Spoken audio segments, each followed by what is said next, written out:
마켓라인입니다. 첫 번째 소식입니다. 친환경철의 431조 인프라 기금이 중단될 위기에 처했습니다. 에너지부가 검토 중인 2,800달러 규모의 대출 요청 등 약 3,300억 달러의 자금 집행 여부가 트럼프 행정부 들어서면서 불투명해졌다라는 분석이 나옵니다. 두 번째 헤드라인입니다. MBK 파트너스 영품과 경영권 분쟁을 벌이고 있는 최윤범 회장 측이 임시 주총회를 하루 앞두고 극적 반격에 나섰습니다. 손자 회사에 영풍 지분을 넘겨서 서로 10% 이상 지분을 가지면 의결권이 제한되는 상호주 제한 제도를 활용한 것입니다. 그에 따라서 계속되는 분쟁이 이어질 것으로 예상되고 있습니다. 세 번째 헤드라인입니다. 삼성바이오로직스가 매년 40%씩 매출을 끌어올리면서 삼성그룹 내에서 가장 높은 성장세를 기록하고 있습니다. 글로벌 시장의 수요를 빠르게 흡수하는 전략이 주요한 결과로 풀이되고 있습니다. 마지막 헤드라인입니다. LG 이노텍의 기대에 못 미치는 실적을 공개하면서 주가가 약세를 나타내고 있습니다. 일단 코스피 시장에서 15만 1,800원에 거래가 되면서 전날보다 5% 이상 하락했고요. 장중 주가가 최근 1년 중 최저가를 기록하기도 했습니다.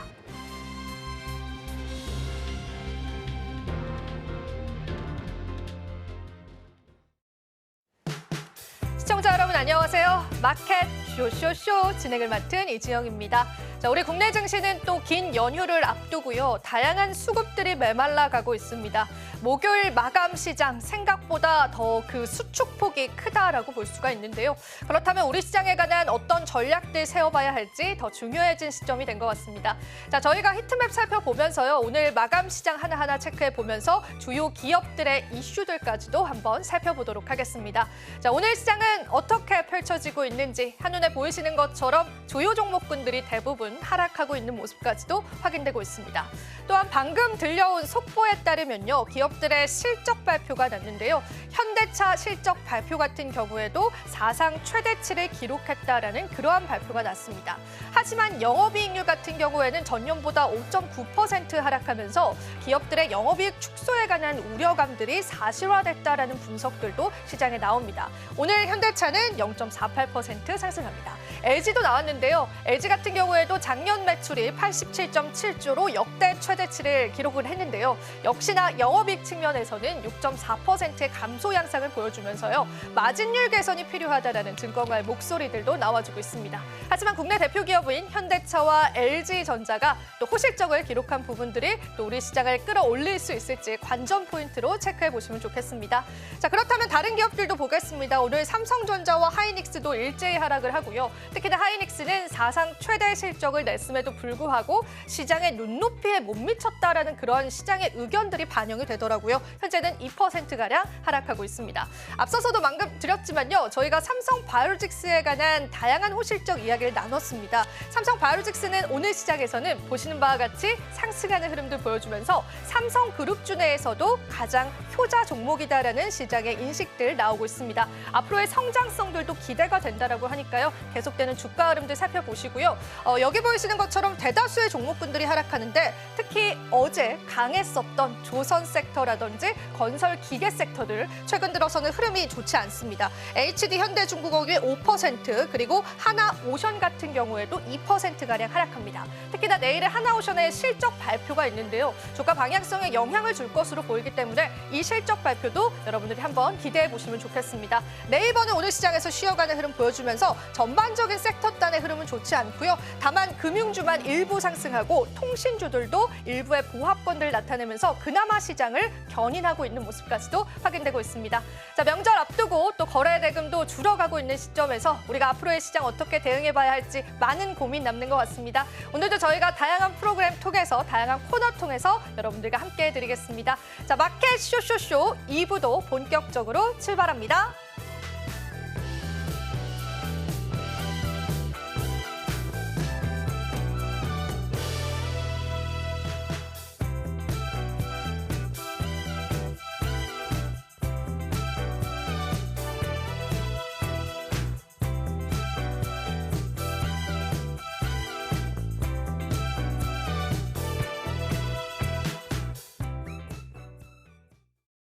우리 시장 마감 향해서 가고 있습니다. 자, 오늘 또 최진욱 본부장님께서 함께해 주셨습니다. 본부장님, 안녕하세요. 네, 고맙습니다. 저랑 시장 같이 살펴보셨습니다. 오늘 시장 어떻게 보시는지 이야기 한번 들어볼게요. 일단 뭐 저번 주도 말씀드렸다시피 워낙 지금 상대강도 지수 자체가 이제 최근에 좀 과열권까지 좀 들어왔었더라는 부분들, 그로 인해서 일단 일부 조정이 나올 수 있을 거라는 것을 일단은 말씀을 드렸던 부분들이고, 일단 좀 한 차례 쉬어가는 움직임이 일단 또 나와주고 있는 부분이긴 합니다. 다만 일단은 트럼프 2.0 체제가 일단은 본격적으로 지금 출발을 한 시작이다 보니까 일단 그 전에는 이제 관세에 대한 부분들의 우려감이 일부 이제 증시에 남아 있었는데, 일단 그 관세에 대한 우려는 일부 해소가 된 모습으로 지금 판단을 하고 있는 상황이거든요. 그러면 결국 이제 주도 섹터가 일단은 자리를 잡혀 있는 부분들은 우리가 알 수가 있겠죠. 뭐 조선이라든지 혹은 뭐 바이오, 방산, 그리고 뭐 우주항공도 될 수가 있는 부분들이고요. 그리고 이제 번외적으로 뭐 가상화폐나 이런 관련 산업군들이 오히려 좀 주도 섹터로 올해 또 움직일 가능성도 굉장히 좀 높다라고 보고 있는 상황이고, 결국 이제 트럼프 2.0 체제에 맞게끔 정책적인 변화, 이미 이번에 어떻게 보면 좀 취임 초기이다 보니까 많은 정책적인 변화들이 많이 나올 겁니다. 그러면 이제 그에 따라서 시장이 계속해서 출렁일 가능성이 좀 높다라는 점, 그만큼 시장의 좀 변동성이 좀 강화가 될 가능성이 좀 높다라는 점인데, 그럼 일단은 이런 시장에서 내가 어떤 종목들을 또 담아야 되고 또 어떻게 해야 되냐라고 놓고 보면은, 번외적으로 일단은 최근에 굉장히 이야기가 많이 안 좋게 나오는 2차 전지 쪽 있죠. 저는 오히려 개인적으로 2차 전지가 일단은 지금 어떻게 보면은 좀 매수를 또 해볼 수 있는 그런 최적의 시기가 또 되지 않을까라고 보고 있는 상황이거든요. 그만큼 일단 뭐 전기차 보조금에 대한 부분들의 뭐 구매를 축소시킨다라든지 정책적인 어떠한 부분들이 좀 비정상적으로 좀 부정적으로 나온다고 해도 실질적으로 지금 전기차에 대한 부분들의 인프라 투자 확충은 계속되고 있는 상황이에요. 그렇다 하게 되면 일단은 시간적인 여유는 분명히 걸릴 가능성은 높습니다. 다만 계속해서 이 성장적인 구조적인 변화는 분명히 바뀔 가능성이 적다라는 점에서는 일단 2차 전지 쪽 같은 경우 멀티플 최하단까지 내려왔다라는 점에서는 일단 실적의 기대치도 지금 현저히 많이 낮아져 있는 상황이기 때문에 2차 전지 쪽을 좀 매력적으로 좀 바라보셔도 나쁘지 않다고 보고 있는 상황이고, 일단 오늘 시장은 전반적으로 이제 실적에 대한 부분들도 일단 지금 계속해서 나와주고 있는 상황이고요. 트럼프 2.0에 대한 부분들의 변동성이 좀 강화가 되고 있는 상황이다 보니까 일단 저는 뭐 어느 정도 그래도 쉬어가는 모습들, 특히 이제 낙폭에 대한 부분들이 크게는 나오지 않는다는 점에 있어서는 지금의 증시 뭐 여전히 뭐 긍정적으로 바라보고 있는 상황이긴 합니다. 그래도 긍정적으로 시장을 바라보시는 것 같습니다. 몇 가지만 조금 더 여쭤보도록 할게요. 지금 방금 저희가 언급을 해드렸는데 LG전자랑 현대차 실적 발표가 나왔습니다. 영업이익률을 감소를 했는데 이 부분이 또 시장 영향력을 미칠 가능성이 있을까요? 일단은 현대, LG전자 같은 경우가 지금 전 사업부가 일단은 지금 실적 성장은 나온 상황이에요. 특히 이제 그 중에서도 가전 사업부 쪽에서의 지금 성장률이 한 두 자릿수 이상의 좀 나아진 부분들인데, 그렇다는 것은 결국 지금 사업성에 대한 부분들은 잘 되고 있는 상황이긴 해요. 근데 반대로 영업이익 부분들이 생각보다 좀 많이 줄어든 상황입니다. 그렇다는 것은 일단은 구조적인 변화를 LG전자 측에서 확실하게 해줘야 되는 상황이고, 아마 이게 한 달 전인가에 로드맵이 한 번 더 나왔었어요. LG전자의 좀 로드맵, 중장기적인 로드맵이 2030년까지에 대한 부분들이 공시가 좀 나왔었는데, 그 당시 제가 이제 로드맵을 좀 살펴봤을 때 당시에는 꽤나 좀 혁신적인 부분들에 좀 베팅을 좀 많이 하고 있구나라는 것을 알 수가 있는 부분들이, 매출단에 대한 부분들이 컨턴 점프에 대한 부분들도 일단 이야기가 로드맵에서 좀 나왔던 부분들이고요. 전 사업부에 대한 부분들의 지금 어떻게 보면은 실적이 안 나오는 제품군들을 끌고 가는 부분들이 아니라 과감하게 버릴 건 버리고 오히려 지금 가지고 갈 건 가지고 가고, 또 AI의 초점에 맞춰져 있는 부분들을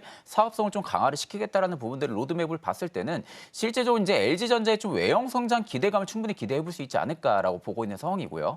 일단 이제 결국 AI 쪽에 대한 부분들은 출발이 확실히 된 상황입니다. 트럼프 입장의 체제가 지금 진행이 되면서 스타게이트까지 지금 발표를 한 상황이고요. 그렇다는 것은 결국 AI의 지금은 대전이 지금 시작이 된 거라고 볼 수가 있는 부분들이죠. 그러면 지금 많은 가전제품들이라든지 통신 장비들 놓고 보면은 AI가 안 들어간 게 거의 없어요. 신제품들 보게 되면은. 그럼 결국 기업들 입장에서도 AI 쪽에 대한 부분들을 계속해서 성장성을 특화를 시킬 가능성이 높은데, 사실 뭐 가전하면 LG 아닙니까? 지금 상황에서는. 그러면 결국 가전제품 쪽에 대한 부분들의 성장률이 두 자릿수 이상 나왔다는 것은 앞으로도 가전제품 쪽에 대한 부분들의 성장률을 계속 기대를 해볼 수가 있기 때문에 일단 저는 뭐 긍정적으로 바라볼 수가 있습니다. 영업이익이 물론 줄긴 했지만 매출단이 늘어났다라는 부분들은 제품에 대한 부분들의 판매 수요는 늘어나고 있다는 거예요. 그렇기 때문에 일단 LG전자 좀 긍정적으로 바라보고 바라보고 있는 부분들이고 사실 이제 현대차 같은 경우도 실적 굉장히 좋습니다. 사실 뭐 지금 실적에 대한 부분들의 우려감도 남아있는 부분들도 사실이긴 하지만 여태까지 현대차가 해왔던 부분들의 이익 체력을 좀 생각을 하셔야 돼요. 그럼 결국 지금 이제 트럼프 입장료 체제에 있어가지고 전기차에 대한 부분들의 판매 수요가 좀 줄어들 가능성까지도 이런 부분들이 일단 우려감으로 남을 가능성은 높지만 앞전에도 말씀드렸다시피 이미 충전 인프라는 많이 활성화가 되어 있고 많은 기업들이 이미 전기차 쪽에 대한 부분에 인프라 투자를 좀 많이 진행을 한 상황이죠. 그런 상황에서 일단은 성장에 대한 부분들이 구조적인 변화가 변하지가 않는다라고 하게 되면은 일단 현대차 같은 경우도 언제든지 실적에 대한 부분들은 다시 또 위로 올라갈 가능성도 굉장히 높다라고 보고 있는 상황이기 때문에 오히려 지금의 실적만 놓고 봤을 때 현대차, 뭐 LG전자 이걸 뭐 매도해야 된다 혹은 뭐 어떻게 해야 된다라고 생각하기보다는 저는 오히려 지금부터 계속 좀 관심적으로 가지고 오히려 지금 내가 매수하고 있다라고 하게 되면은 저는 오히려 조금은 비중 확대도 의견을 좀 드리고 싶어요. 오히려 좀 비중이 없으신 분들은 비중 확대 혹은 이제 비중이 너무 많으신 분들은 조금은 줄이시고 아래에서 좀 추가 매수 좀 진행하시는 그런 방안이 일단은 합리적이지 않을까 그렇게 보고 있는 상황입니다. 네, 저희가 속보로 실적 발표 이야기해드렸는데요. 그에 따른 주가의 방향성과 또 투자 전략들 체크해봤습니다. 이어지는 코너도 소개해드리겠습니다. 핫 섹터, 핫 종목 시간 준비되어 있습니다. 자, 오늘도 저희가 두 가지 섹터 꼽아봤고요. 그 안에서 두 가지 종목을 여러분들에게 전략 잡아드릴 예정입니다. 무엇보다 투자 전략 필요하실 텐데요. 저희와 함께 이 코너도 해주시면 되겠습니다. 자, 그럼 저희는 잠시 뒤에 다시 찾아뵙도록 할게요.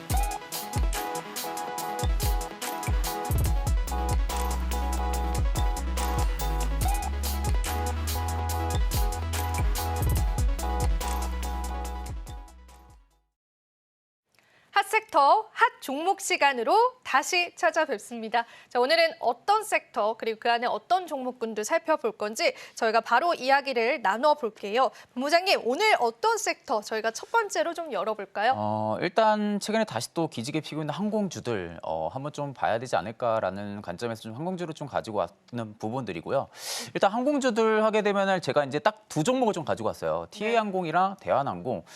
일단은 지금 상황에서 딱 놓고 봤을 때는 TA항공보다는 또 대한항공 혹은 뭐 대한항공보다는 TA항공 쪽을 좀 바라보시는 분들이 많으실 거라고 생각이 듭니다. 근데 보통적으로 이제 항공주들 같은 경우가 통상적으로 환율이 오를 때는 여행객에 대한 부분들의 수요가 좀 많이 줄어드는 부분들 때문에 우려감으로 일단은 항공주들에 좀 낙폭이 또 많이 나왔던 부분들. 그러니까 결국에는 고환율이 계속해서 유지가 된다고 하게 되면은 항공 수요가 당연히 줄어들 수밖에 없는 부분들이기 때문에 이런 부분들이 이제 주가에 좀 악재로도 많은 반영들을 좀 해왔던 부분들인데 최근에 좀 환율이 일단은 안정세에 일단 또 접어든 상황입니다. 환율이 일단은 지금 안정세에 좀 접어들었다 보니까 일단 이런 부분들이 수급을 또 한번 촉발을 시키고 있는 부분들이지 않을까라고 생각을 하고 있고 일단 이제 다음 주죠. 명절을 또 앞두고 있는 상황이잖아요. 근데 이 뭐 명절이 보니까 굉장히 깁니다. 그러니까 어떻게 보면 지금 한 하루 정도만 휴가를 또 쓰면은 이게 최장 한 9일 정도 되더라고요. 그럼 결국 여행객에 대한 부분들이 지금 이슈만 뉴스만 딱 놓고 보니까 수요가 굉장히 많아졌다고 하더라고요. 근데 이게 이제 결국 우리가 작년 12월에 제주항공 여객기 사고가 좀 있었잖아요. 그 당시에 일단은 우리가 불안감을 가지고 있었던 부분들은 여행객에 대한 부분들의 수요가 많이 감소를 할 것이다라는 부분들이었는데 올해 1월 항공 데이터 쪽을 좀 살펴보니까 작년 12월과 거의 유사합니다. 그러니까 이제 제주항공 여객기 사고가 있기는 했지만 반대로 이제 항공객에 대한 항공 수요는 여전히 줄지가 않았다라는 거죠. 그렇다라는 것은 결국 이번 명절까지도 지금 최장 기간이 길어져 있는 상황이다 보니 여행객 수요가 좀 증가해주는 부분들이 일단 오늘 LCC 쪽으로 전반적으로 좀 움직이고 있는 부분들이지 않을까라고 좀 생각을 하고 있는 상황이고 또 하나는 이제 올해 좀 기대해 볼 수 있는 부분들이 대한항공과 아시아나항공의 합병에 대한 시너지 효과입니다. 올해 이런 시너지 효과 부분들을 충분히 기대를 해볼 수가 있는 상황이다 보니까 항공주들 같은 경우는 이미 TA항공은 너무 많이 오른 상황이기도 해요. 그렇기 때문에 저는 오히려 선별적으로 접근하신다고 하게 되면은 항공주도 또 하나의 좀 매력이 되지 않을까라고 보고 있는 상황입니다. 네, 항공주의 다양한 모멘텀들과 또 뉴스들 짚어주셨는데 우선은 저희에게 중요한 거는 티웨이 항공을 바라볼 것이냐 대한항공을 바라볼 것이냐인 것 같습니다. yes or no로 그럼 종목 단으로 접근을 한번 해볼게요. 종목에 관한 옥석 가리기가 좀 중요해 보입니다. 네네. 어떻게 좀 평가를 해주셨을까요? 저는 일단 개인적으로 TA항공은 X입니다. 대한항공은 X고 그리고 대한항공 Yes입니다. 제가 일단은 TA항공을 노라고 말씀드린 부분들이 오늘 좀 그래도 거래량이 많이 터져주고 있는 상황이긴 해요. 경영권 분쟁 이슈 네, 때문에 그렇죠. 이제 어떻게 더 보면은 볼까요? 경영권 분쟁 이슈가 가장 크다고 볼 수밖에 없어요. 그러니까 지금 어떻게 보면 항공주들이 전반적으로 수급에 들어가는 부분들이 명절을 앞두고 여행객 수요 증가로 인해서 지금 수급에 들어가는 부분들이 아니라 TA항공이 지금 섹터의 상승률을 전부 다 이끌어내고 있는 상황입니다. 그럼 결국 팩트는 경영권 분쟁 이슈를 좀 빠뜨릴 수가 없는 부분들이죠. 그렇기 때문에 제가 이제 노를 들었던 부분들이 이게 사실 뭐 경영권 분쟁이 예상을 할 수 있는 그런 시나리오가 아니에요. 이게 어떻게 되죠? 결국에 대명선호그룹에서 지금 T항공을 인수를 하려고 노력은 굉장히 많이 합니다. 결국 이제 여기서 중요한 것은 소액주주들의 표심이거든요.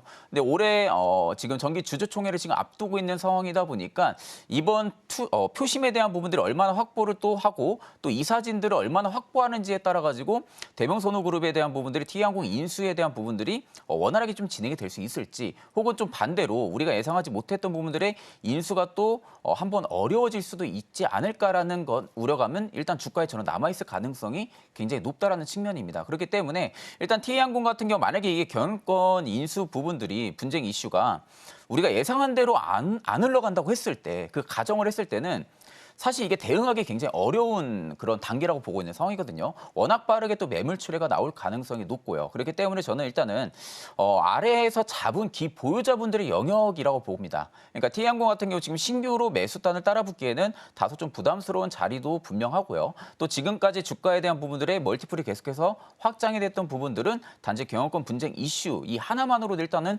올라왔던 부분들이기 때문에 일단 어느 정도 주가의 차익 매물이 또 나올 가능성까지도 우리가 좀 염두를 해두기는 해야 됩니다. 다만 일단 이제 대한항공과 아시아나항공이 합병을 하면서 유럽 노선에 대한 부분들을 이번에 시작을 했어요. 유럽 4개 노선에 대한 부분들 취항을 하고 지금 운항을 하고 있는데 사실 TA항공 입장에서는 유럽 노선이 첫 경험입니다. 그러니까 첫 경험이다 보니까 이게 실질적으로 운항에 대한 부분들이 데이터적인 부분들이 아직 쌓여 있는 부분들이 아니다 보니까 이게 과연 TA항공 측에 대한 부분들이 유럽 노선에 대한 부분들 타겟이 얼마나 많이 증가를 해줄 수 있을지 여부는 저는 좀 시간적인 여유를 좀 두고 바라보시는 게 맞다고 보고 있는 상황이고 지금은 단지 뭐 실적 성장 혹은 외형 성장에 대한 부분들로만 베팅이 들어가는 게 아니라 경영권 분쟁 이슈 이 하나로 일단 수급을 들어 올리고 있는 상황이다 보니 실질적으로 일단 TA항공 같은 경우 기보유자분들의 영역이라고 좀 말씀을 드리고 싶습니다. 네, 보유자의 영역이다라는 관점에서 경영권 분쟁 관련해서 저희가 또 고사해 볼 만한 내용들은 상당히 많은 것 같습니다. 실질적인 실적과는 다소 무관하다라고도 보여지고요. 그렇다면 대한항공이 예스인 이유는 합병에 관한 시너지가 혹시 가시화될 수 있을 시기가 좀 앞당겨졌다라고 보시기 때문일까요? 그렇죠. 일단 이번 합병으로 인해 가지고 유류비도 많이 절감을 할 것이고요. 또 이제 항공에 대한 부분들이 정비비에 대한 부분들도 많이 절감을 할 것이고 그렇다게 되면 운임 상승 효과를 충분히 촉발시킬 가능성이 높겠죠. 그러면 결국 이제 대한항공 같은 경우는 합병에 대한 시너지에 확실하게 이번 올해는 수혜를 받을 가능성이 굉장히 높다고 보고 있는 상황입니다. 그러니까 지금 다른 항공주들 대비해서 확실하게 상승 모멘텀이 있다라는 거죠. 그렇다는 것은 결국 이제 주가에 대한 부분들의 트리거 자체가 하락으로 많이 빠지기보다는 상승으로 올라갈 가능성의 베팅력이 계속 들어올 가능성이 굉장히 높기 때문에 오히려 지금 대한항공 같은 경우 주가가 굉장히 많이 또 못 올라간 상황입니다. 그만큼 지금 저가권에서 이제 막 추세를 좀 되돌려주려 하는 모습들이기 때문에 그런 부분들이 일단 밸류에 대한 매력도도 일단은 증대를 시킬 가능성도 일단 높지 않을까라고 보고 있는 상황이고요. 일단 이제 앞선에 말씀드린 대로 이제 추가적인 실적 전망치 역시도 계속 상향 조정이 될 가능성까지도 나올 수가 있습니다. 그만큼 이제 합병에 대한 부분들의 시너지 효과가 굉장히 클 수밖에 없는 부분들이기 때문에 실질적으로 지금 미국 쪽의 항공주들과 지금 빗대어 봤을 때는 밸류상으로 보면은 너무 싸요. 대한항공 같은 경우가 오히려 지금 항공주들 미국의 좀 항공주들 같은 경우는 오히려 좀 주가가 계속해서 위로 올라갔을 때 당시에도 오히려 국내 항공주들 같은 경우는 거의 저가권에 계속 머물러 있었거든요. 그럼 결국 이 합병으로 통해 가지고 밸류에 대한 재매력도 그리고 재평가가 더 들어갈 가능성이 굉장히 높다라고 보고 있는 상황입니다. 그렇기 때문에 일단은 대한항공 같은 경우 지금 항공주 내에서는 제가 좀 탑픽으로 바라보고 있는 상황이고 사실 뭐 주봉이나 월봉 놓고 보면은 굉장히 추세도 좋고 오히려 지금 확실하게 손익비가 잡혀 있는 구간들이에요. 오히려 내가 대한항공을 만약에 좀 매수를 한다든지 하게 된다라고 하게 되면은 단기적으로 바라보는 것은 좀 비추천입니다. 좀 중장기적으로 바라보시는 게 좀 좋다라고 좀 말씀을 드리고 싶고요. 그렇기 때문에 저는 오히려 22,000원대 확실하게 손익비가 나오는 구간입니다. 손절가는 굉장히 좀 짧게 잡아볼 수가 있고 오히려 목표가는 저는 앞전 언덕 라인 때까지도 충분히 올라갈 가능성이 높다라고 보고 있는 상황이거든요. 그 구간이 한 3만 원대가 지금 보여지고 있는 상황이다 보니까 오히려 지금 손절보다는 수익에 대한 목표치가 굉장히 높은 상황이어서 충분하게 신규 분들도 매력적으로 좀 매수 접근이 가능하다라고 좀 말씀을 드리도록 하겠습니다. 네, 좋습니다. 저희가 또 같은 항공주 내에서 TA항공과 대한항공의 전략 받아봤는데 사실 본부장님도 언급을 해주셨지만 뉴욕 증시에서 항공주들이 실적이 굉장히 좋고 그에 따른 주가 탄력도 굉장히 좋았거든요. 그에 반해서 국내 항공주들의 흐름은 그와 같지 않다라는 관점에서 아직까지의 상방이 조금 더 열려있다라는 관점으로 시장 볼 수 있을 것 같습니다. 자, 그럼 이어지는 핫섹터도 살펴보겠습니다. 두 번째 핫섹터 바로 열어보고요. 종목 예스올노도 바로 한번 체크를 해볼게요. 본부장님, 두 번째 핫섹터는 어떤 섹터? 전선 그리고 전력 기기 쪽을 좀 가지고 왔습니다. 네, 이쪽은 솔직히 볼 수밖에 없지 않을까라고 좀 말씀을 드리고 싶고 그 안에서도 일단은 제가 LS 일렉트릭이랑 일진전기를 좀 가지고 왔어요. 지금 많은 투자자분들이 가장 집중하는 게 AI 그리고 전선 전력기기 쪽이지 않을까라고 생각을 많이 하고 있거든요. 이제 그럴 수밖에 없는 게 AI 쪽에 대한 부분들이 지금은 대전이 시작이 된 상황이고 트럼프 역시도 지금 스타게이트 쪽에 대한 부분들의 막대한 AI 프로젝트 자금을 지금은 투입을 시키는 부분들까지도 발표를 한 상황이고 결국 그 안에 이제 오픈 AI부터 미국의 또 오라클 그리고 일본의 소프트뱅크 세 개사가 좀 합작 법인을 일단은 내놓을 것으로 지금 예상을 하고 있는데 아직 구체적인 내용 방안들은 나온 상황들은 아닙니다. 다만 일단은 스타게이트를 출범을 시킨다라는 부분들은 확실하게 AI 쪽에 대한 부분들이 초강대국을 만들겠다라는 거거든요. 그렇기 때문에 실질적으로 AI 쪽에 대한 부분들이 강대국을 만든다라는 것은 그만큼 데이터 센터에 대한 수요가 굉장히 크게 증가할 수밖에 없다라는 거죠. 그럼 결국 데이터 센터 쪽에 대한 부분들 수요가 증가한다라는 것은 반대로 얘기하면 전력 쪽에 대한 수요가 증가를 한다는 소리나 마찬가지입니다. 그렇기 때문에 전선이라든지 혹은 이제 전력기기 섹터들에 대한 부분들이 오히려 올해 굉장히 좀 주목을 해볼 수밖에 없는 부분이라고 생각을 하고 있고 최근에 좀 LA 쪽에서 산불이 좀 한번 났었잖아요. 이 산불의 핵심적인 원인도 노후화된 전력 인프라에 대한 부분들의 영향입니다. 그러니까 지금 보통 미국 같은 경우 지금 1960년도, 70년도에 지금 전력기기 쪽에 대한 부분들의 생산이 개발이 그때 당시에 완료가 되면서 납품이 진행이 됐었거든요. 근데 그 기기가 지금까지 계속 쓰여져 왔던 거죠. 그러다 보니까 굉장히 노후화가 많이 되어 있었던 상황이고 그 노후화된 전력 인프라로 인해서 이번에 산불에 대한 피해가 굉장히 막심하게 커졌던 상황이다 보니까 아마 미국 입장에서도 이 노후화된 교체 주기 사이클을 빠르게 앞당길 가능성이 굉장히 높다라는 거죠. 그렇기 때문에 오히려 변압기 쪽 관련돼 있는 기업들 역시도 충분하게 수혜를 받을 수가 있는 그런 좀 시기라고 바라볼 수가 있는 부분들이고 저는 일단은 슈퍼 사이클은 충분히 들어왔다라고 보고 있는 상황이고요. 지금의 주가가 어떻게 보면 이제 투자자들마다 바라보는 관점마다 다를 수는 있어요. 지금 주가가 너무 과열이다 혹은 너무 많이 오르지 않았냐라고 바라볼 수 있지만 사실 국내 증시로만 놓고 봤을 때는 그 기대감이 엄청난 주가 상승 퍼포먼스를 만들어냅니다. 그리고 그 뒤로 실적에 대한 부분들이 연계성이 받쳐준다 하게 되면은 더욱더 주가 상승 랠리는 굉장히 강하게 들어와 주죠. 근데 이제 전선 전력 기기 쪽 같은 경우는 지금 충분하게 모멘텀도 있는 상황에서 실적 성장에 대한 기대감까지도 붙여질 수가 있는 그런 상황이다 보니까 아마 저는 올해 내내 어떻게 보면 좀 주도적인 섹터로도 자리를 잡지 않을까라고 보고 있는 상황입니다. 네, 전력 설비 쪽, 전력 기기 쪽에 관한 섹터 흐름들 체크를 해주셨는데 스타게이트에 관한 호재도 역시나 있습니다. 그래서 그에 따른 다양한 호재 소식들 들려올 것으로 예상이 되고 있습니다. 종목 단으로 체크를 해볼게요. 사실 오늘 전반적으로 이쪽 섹터가 하락을 합니다. 그래서 우리가 이 부분을 또 저가 매수의 기회로 봐야 할지를 봐야 될 것 같은데 LS 일렉트릭과 일진전기 주셨잖아요. 네네. 일진전기는 어제 시장에서 신고가이지 않았습니까? 네네. 그랬던 걸로 기억을 하는데 일단 예스홀로부터 한번 이야기를 들어볼게요. 저는 일단 두 종목 전부 다 예스입니다. 앞전에도 이제 말씀드렸지만 지금 주가가 굉장히 많이 올랐다라는 측면으로 바라볼 수는 있겠지만 그럴 때일수록 더 시장에서 많은 기대를 갖고 있다라는 거고 그만큼 많은 투자자들의 수요가 계속해서 이쪽이 집중이 되어 있다라는 소리가 되는 거거든요. 그렇기 때문에 일단은 이제 앞으로 외형 성장과 실적 성장이 충분하게 나와줄 수 있을 만한 그런 산업군에 속해 있는 기업들이기 때문에 오히려 지금의 주가가 고점이다 혹은 뭐 바닥이다라고 단정 짓기는 다소 어렵지 않을까라는 측면으로 바라볼 때는 전선주 내에서도 확실히 LS 일렉트릭 같은 경우도 거래대금도 굉장히 좀 크게 터져주고 있는 상황이고요. 일진전기 같은 경우도 마찬가지고 그러다 보니까 제가 이제 두 종목을 좀 예스를 좀 말씀드렸던 부분들인데 LS 일렉트릭 같은 경우 지금 4분기 같은 경우 실적도 시장 전망치를 웃도는 깜짝 실적을 또 내놓은 상황입니다. 그러면 우리가 여기서 알 수 있는 부분들이 굉장히 잘 나가고 있구나라는 것을 팩트로 알 수가 있는 부분들이죠. 그러니까 변압기 쪽에 대한 부분들의 수출도 굉장히 잘 되고 있다는 소리가 되는 거기 때문에 실질적으로 LS 일렉트릭 입장에서는 이제 막 AI 쪽에 대한 부분들이 프로젝트에 대한 부분들이 굉장히 커지고 있는 상황에서 각국이 좀 AI 쪽 관련된 빅테크 기업들 역시도 지금 전력 인프라 쪽에 대한 부분들이 투자 확대를 진행을 하고 있는 상황이다 보니까 이게 현재 진행형으로 봐야 되는 부분들이죠. 그러면 결국 지금은 지금의 실적이 끝이 아니라 현재 진행형으로 봐야 됩니다. 그렇기 때문에 LS 일렉트릭 같은 경우가 실적 같은 경우는 오히려 올해가 더 좋을 가능성이 굉장히 높지 않을까라는 측면으로 좀 말씀을 드리면서 일단 지금 LS 일렉트릭의 가장 더 좋은 점이 일론 머스크의 지금 XAI죠. 이쪽에도 지금 납품을 하고 있는 걸로 지금 얘기가 나오고 있는 상황이거든요. 그러니까 이쪽에 지금 변압기를 납품을 하고 있는 부분들로 지금 확인이 되고 있는 상황이다 보니까 앞으로 좀 AI 빅테크 기업 쪽에 대한 부분들의 수주에 대한 물량이 더욱더 많아질 가능성이 굉장히 높지 않을까라는 측면으로 좀 말씀을 드리고 싶고 그만큼 지금 분전반 쪽에 대한 부분들의 공급을 하기 위해서 계속해서 지금 협상도 진행을 하고 있는 상황이다 보니 실질적으로 올해 같은 경우가 작년 대비해서 이익 레벨이 굉장히 높아질 수 있는 그런 시기다라는 관점으로 볼 때는 저는 오히려 신규분들 같은 경우도 살짝 눌림이 나와준다라고 하게 되면은 저는 충분히 매수 조건이 가능하다고 봅니다. 다만 이제 조금은 걱정스러운 부분들이 아래쪽에 좀 갭을 띄워놓고 좀 상승이 나왔던 부분들이거든요. 보통적으로 통상 이제 갭을 띄워놓고 위로 상승이 나와줬을 때는 물론 이 상승에 대한 모멘텀이 훼손이 되지 않는다 하게 되면은 갭을 무시하고 계속 위로 올라가는 경우들도 많은데 만약에 이제 어느 정도 모멘텀이 살짝 약해진다고 하게 되면은 이 갭을 메꾸는 움직임 나온 이후로 다시 또 반등이 강하게 들어올 가능성이 높습니다.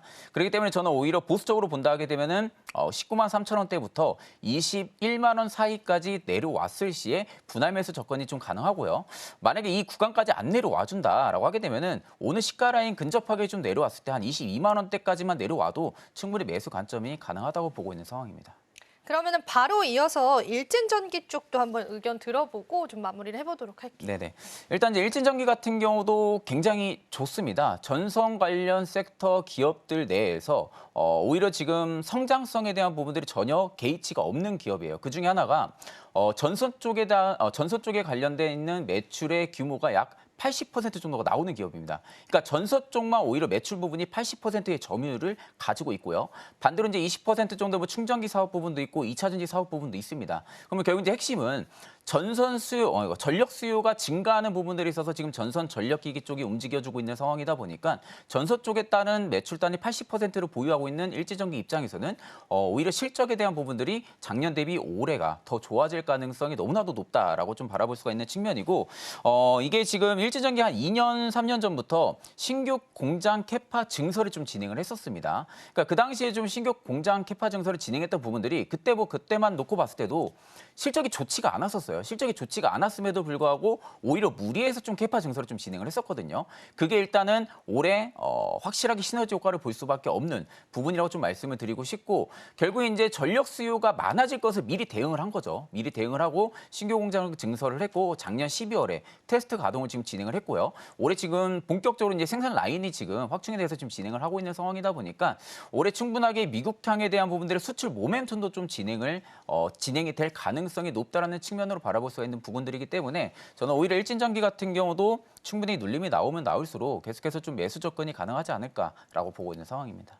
네, 이 예스 종목군들 볼 때는 우리가 전반적인 섹터 흐름들 체크해봐야 될 것 같은데 전력 기기 쪽은 이제 슈퍼사이클 호황기에 들어설 것이다라는 맥락에서 체크해보시면 좋겠습니다. 자, 오늘 본부장님이 핫 섹터 하나하나 체크해 주셨고요. 저희 이어지는 코너도 소개를 해드릴게요. 이제 마감 시장 이후의 시장 저희가 준비를 해봐야 될 텐데요. 이슈 TMI를 통해서 저희가 로봇 관련 주도 오늘 톱파볼 예정입니다. 여러분들 많은 참여 또 많은 관심 부탁드리고요. 자, 마감 시장 하게 가고 있습니다. 오늘 국내 증시도 마감 지어보고요. 마감 브리핑도 이어가 보도록 할게요. 저희는 잠시 뒤에 다시 찾아뵐게요.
오늘도 국내 증시 마감 지어졌습니다. 목요일 시장 다소 관망세가 짙었던 시장이었고요. 코스피는 마이너스 1.14%, 코스닥은 1%가량 하락했습니다. 눈에 띄는 부분들은 외국인이 현선물 동반 합쳐서 1조 넘게 시장에서 매도세를 보였다는 거고요. 실적 발표에 따라서 주가의 희비도 엇갈렸고요. 시가총액 상위 종목군들도 대다수의 종목군들이 하락하면서 지수 자체를 하락으로 이끌었습니다. 하락 종목이 또 상승 종목 대비해서도 압도적으로 많았었던 그런 시장이었습니다. 일단 시장의 자금 자체가 조금 축소된 느낌이 들기도 하는데요. 본부장님과 함께 마감 시장 브리핑 바로 한번 이야기 들어보겠습니다. 일단 오늘 시장 딱 놓고 보니까 일단 명절 앞두고 고객 예탁금이 일단 좀 빠져나가고 있는 모습이에요. 일단 이제 일부 현금화를 하고 있다라는 거죠.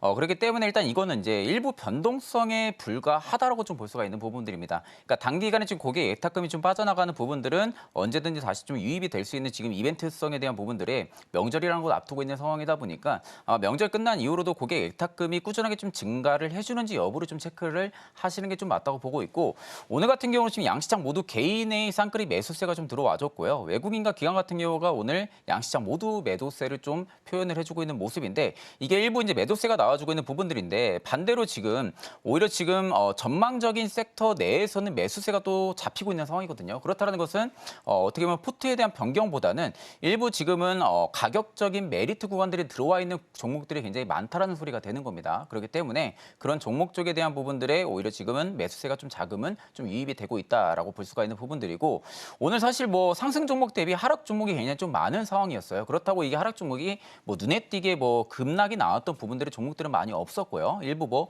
약조정이라든지 혹은 뭐 마이너스 5%, 6% 이런 종목들이 너무나도 많은 상황이다 보니까 일단 이게 시장의 추세를 돌리기에는 다소 어렵다라고 보시는 게 좀 맞고요.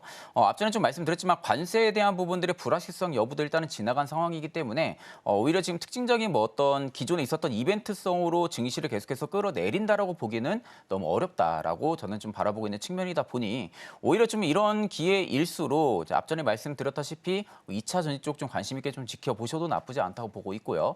반대로 일단은 반도체 쪽 같은 경우도 충분히 눌림이 나왔을 때는 주목을 해서 좀 바라볼 필요가 있고, 오히려 이제 트럼프 집권 한 1년 차까지는 아마 정책에 대한 부분에 초점 포커스로 맞춰져서 증시가 움직일 가능성이 좀 높습니다. 그렇기 때문에 일단 그 정책의 수혜를 받을 수 있는 산업군들, 혹여라도 좀 눌림이 나오는 그런 산업군들이 있다라고 하게 되면은 그쪽은 좀 계속해서 집중적인 관찰이 좀 필요하다고 보고 있는 상황이고, 앞전에 말씀드렸다시피 지금은 오히려 좀 지표로 좀 식혀 나가는 그런 과정이라고 볼 수가 있는 부분들이기 때문에 언제든지 반등에 대한 여지는 충분히 열려 있다라고 보고 있는 상황입니다.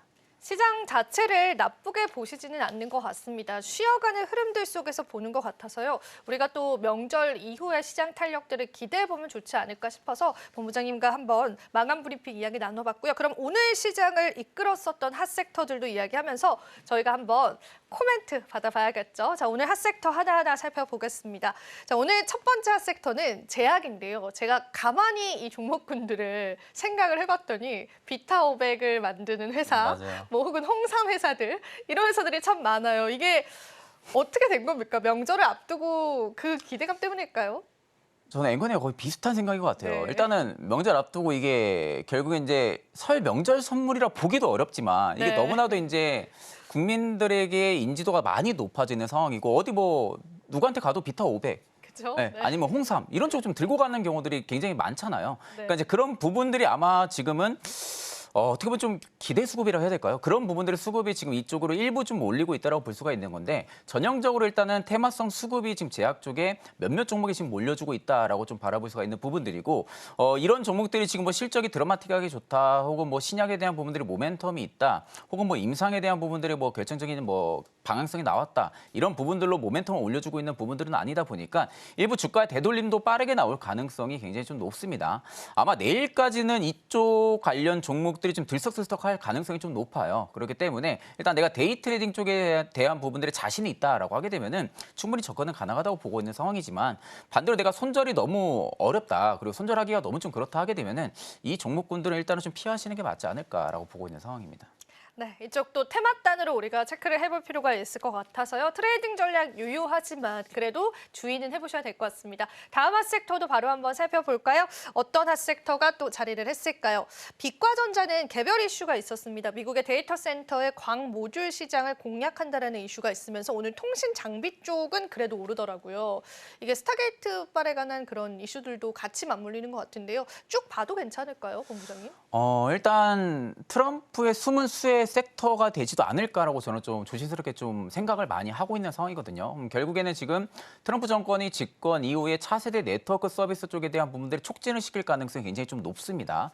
그렇다게 되면 지금 뭐 5G부터 6G까지에 대한 부분들의 전력망에 대한 부분들이 오히려 지금 미국보다 한국이 앞서 나가고 있는 상황이거든요. 그러니까 압도적으로 지금 국내 기업들 같은 경우가 6G에 대한 부분들의 유통망까지도 지금 기술력에 지금 앞서 나가고 있는 상황이다 보니까 결국 이제 그거죠. AI 쪽에 대한 부분들을 계속해서 성장을 시킨다는 것은 통신 쪽에 대한 부분들에 빨리빨리 움직여줘야 됩니다. 그러면 결국 이제 전력망에 대한 부분들이 또 이야기가 같이 동시에 통신 쪽이랑 움직여서 나올 가능성이 굉장히 좀 높다고 보고 있는 상황이고 일단 이제 통신사 망 패권 강화도 분명히 될 가능성이 굉장히 좀 높겠죠. 그렇기 때문에 오히려 지금 차세대 네트워크 쪽에 대한 부분들의 서비스 촉진이 될 가능성이 굉장히 높다는 측면으로 좀 바라볼 수가 있기 때문에 저는 일단 통신주들 같은 경우가 작년에 굉장히 좀 많이 힘들었습니다. 작년에 굉장히 좀 많이 힘들었지만 올해 같은 경우는 일단 AI 쪽에 대한 부분들을 묶여서 같이 통신 쪽도 움직여질 가능성이 굉장히 높다. 아직까지 많은 개인 투자자분들이 숨은 섹터를 찾으려 하기보다는 지금 나와 있는 섹터에 대한 부분들을 표면적으로 접근을 좀 많이 하거든요. 근데 이제 앞전에 말씀드렸다시피 개인적으로 저는 트럼프 2.0 체제에서 또 하나의 숨은 수혜 섹터가 통신 쪽이 되지 않을까라고 보고 있는 상황입니다. 오히려 좀 더 긍정적으로 긴 호흡으로 바라볼 수 있다는 관점에서 체크를 해보셔도 좋겠습니다. 아직까지 다른 섹터 대비해서의 탄력이 크게 나온 건 아니기 때문에요. 그런 전략으로 접근을 하셔도 좋지 않을까 싶습니다. 자, 다음 핫섹터도 바로 한번 살펴볼 텐데요. 이어지는 핫섹터는 오늘 마지막 핫섹터인데요. 이게 포장재라고 쓰고 정치 테마주라고 읽어봅시다, 본부장님. 사실 이제 어떤 코멘트를 드려야 할지 저도 고민이 좀 많이 되더라고요. 네네. 일단 포장 관련주들 같은 경우는 현 시점에서 접근 안 하는 게 맞고요. 일단 뭐 대형 포장이 워낙 이제 포장 쪽에 대한 부분들의 테마성의 이슈가 붙기 시작하면은 가장 또 크게 움직이던 기업 중에 하나이기도 합니다.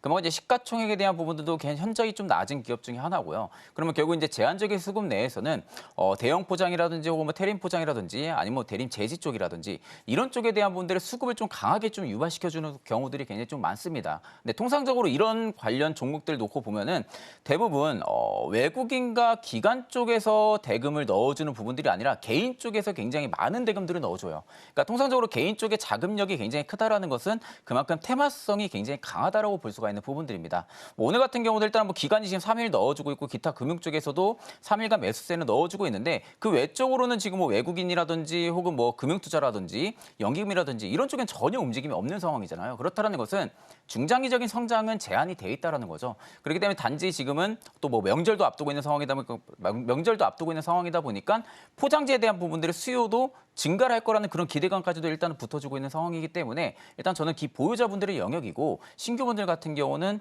일단은 접근을 피하시는 게 맞다고 보고 있는 상황입니다. 네, 명쾌한 또 마지막 핫섹터에 관한 이야기들까지도 저희가 들어봤습니다.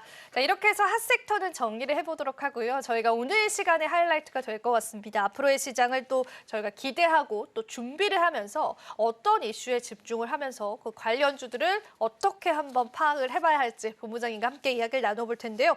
자, 오늘 같은 경우에는 저희가 또 로봇 관련주를 준비했다라고 말씀을 했잖아요. 조금 자세히 한번 들어볼게요. 오늘 어떤 이슈 TMI일까요?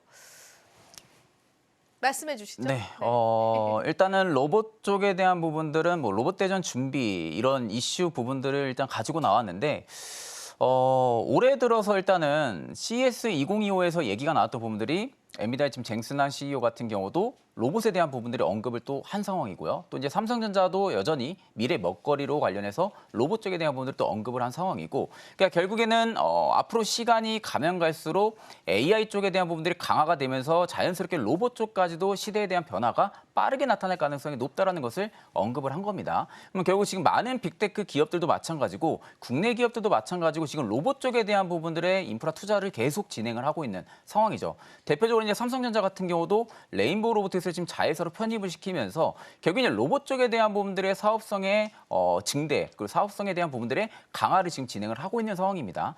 그러면 결국 이제 엔비디아 입장에서는 지금 대표적인 모델이 코스모스라는 모델인데 이 코스모스 모델 같은 경우가 결국 이제 우리가 가상 세계에서 현실 세계를 빗대어 봤을 때 충분하게 활동 능력이라든지 혹은 어떠한 경우의 사고라든지 이런 부분들에 선별적으로 좀 접근을 하고 좀 대응을 할 수 있는 그런 운영 체제라고 좀 볼 수가 있는 부분들인데 이게 이제 가장 좋은 점이 인건비가 안 들어간다라는 겁니다. 그러니까 이제 결국엔 로봇을 현지에 상용화를 시키기 위해서는 어느 정도 운행 능력이라든지 아니면 뭐 인지 능력이라든지 아니면 사고 대처 능력이라든지 이런 부분들이 일단은 검증이 돼야 되는데 이 코스모스 내에서 그걸 전부 다 할 수가 있다라는 거죠. 그러니까 코스모스 내에서 전부 다 로봇을 교육을 시킬 수가 있는 부분들 그리고 그 교육에 따라 가지고 밖에 사회생활에 나가 가지고 충분하게 현지에 적응을 할 수 있는 부분들 그렇기 때문에 결국 인간이 할 수 있는 일을 대체적으로 로봇이 할 수 있다라는 부분들을 일단 강하게 언급을 한 부분들입니다. 그렇다고 하게 되면 결국에는 우리가 대표적으로 협동 로봇이라든지 혹은 휴머노이드 로봇 쪽에 대한 부분들의 성장성이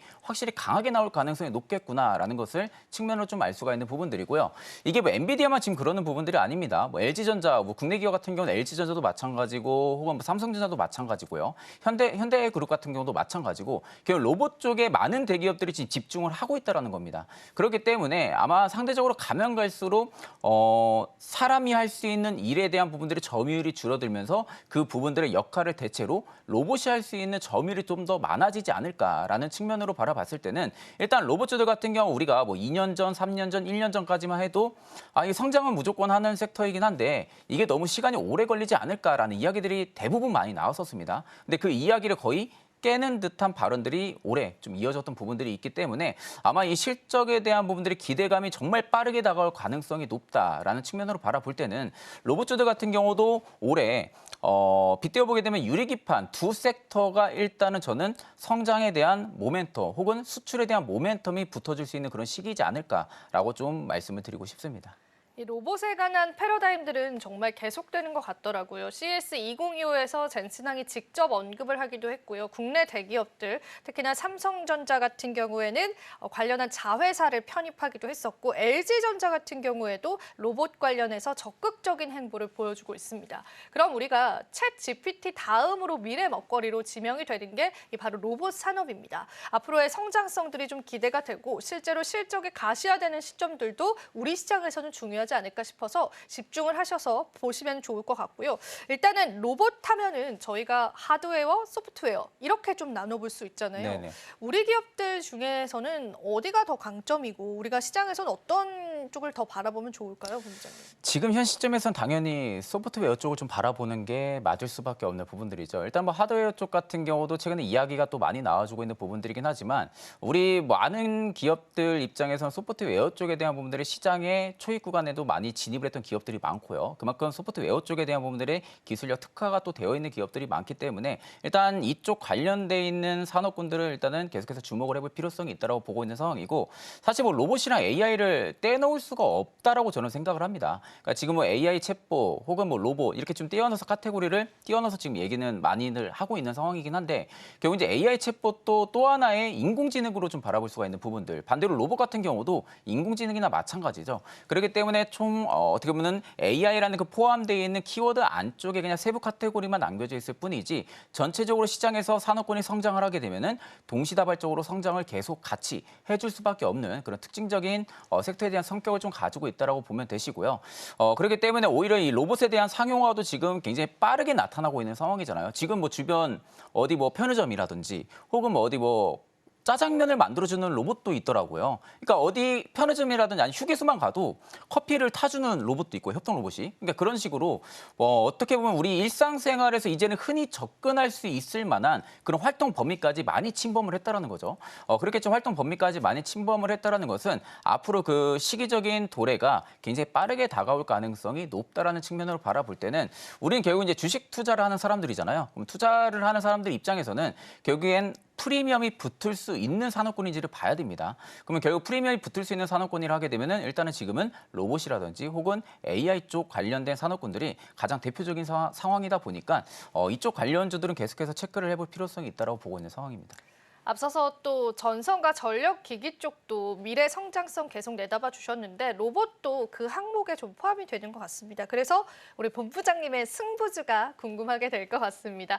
어떤 승부주 저희가 오늘 한번 열어볼지 한번 본부장님 시원하게 네네. 열어주시죠. 저는 일단 협동 로봇의 대표 주자 두산 로보티스를 좀 가지고 왔습니다. 사실 제가 이제 이 승부지를 가지고 올 때 고민을 했던 게 레인보우 로보티스랑 그리고 두산 로보티스 두 개가 너무 좋은 기업이에요. 너무 좋은 기업이지만 레인보우 로보티스 주가는 최근에 좀 많이 올라갔고요. 반대로 두산 로보티스 같은 경우가 지금 주가가 좀 쉬어가는 모습들 혹은 이제 바닥권에 있는 상황이다 보니까 제가 두산 로보티스를 좀 승부주로 좀 가지고 온 상황입니다. 다만 일단 협동 로봇에 대한 부분들의 레벨로만 놓고 본다 하게 되면은 두산 로보티스가 조금 더 압도적으로 높은 상황이에요. 그만큼 지금 협동 로봇 쪽에 대한 부분들이 국내도 마찬가지고요.